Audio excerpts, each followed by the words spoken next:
Glórias a Deus, amados. Jesus Cristo é o nosso Senhor. Gostaria de compartilhar com os amados três importantes dicas, três orientações sobre a palavra de Deus. A primeira delas tem tudo a ver com Deus Pai, tudo a ver com o amor de Jesus por nós, tudo a ver com, sabe, o carinho dado pelo Espírito Santo. Veja, se uma coisa é importante, um pai humano fala, repete, traz, enfatiza. Então aqui vem a primeira grande orientação na Bíblia.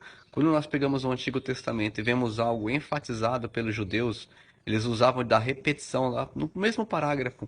Mas mais do que isso, se nós vemos algo que se repete no Antigo Testamento, principalmente se algo do Antigo Testamento é trazido ao Novo e reforçado no Novo Testamento, pode ter certeza que nós estamos diante de algo que Deus está enfatizando e é essencial na palavra dele, algo que realmente vai nos dar substância.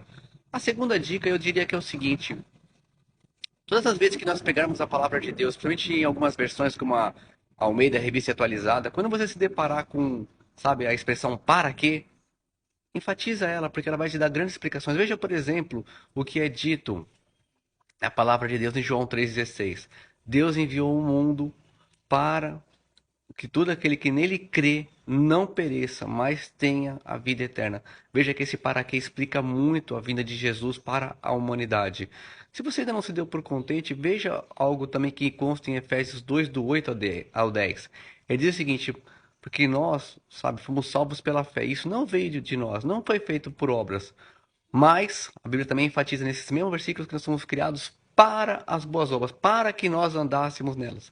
Então veja que nesses versículos nos explica também claramente a importância da adesão das obras na nossa vida. Nós somos salvos pela fé, mas havia uma finalidade. Deus queria que nós andássemos nas obras que Deus de antemão preparou para nós.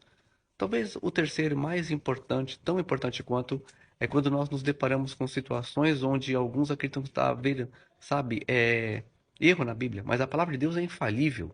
O que eu quero dizer é o seguinte nessa terceira dica: quando nós estamos diante de coisas que aparentemente são antagônicas, cria que nós estamos diante de desafios de interpretação. Veja, se nós lermos o contexto, buscarmos em toda a plenitude da palavra, nós vamos entender que aquele ponto específico tem uma explicação. Veja, por exemplo, a seguinte questão: Deus diz, alegrem-se, em outro momento entristeçam-se. Mas o Senhor diz claramente na palavra de Deus: olha, a tristeza segundo o mundo traz morte.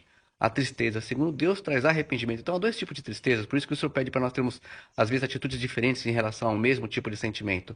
Por isso, amados, a palavra de Deus é instrumento suficiente para nosso crescimento. Sim, auxiliados pelo Espírito Santo. Sim, com a misericórdia de Deus em nossas vidas. Busque a Bíblia, leia, medite, transforme-se. Creia que ela tem o poder para transformar-nos.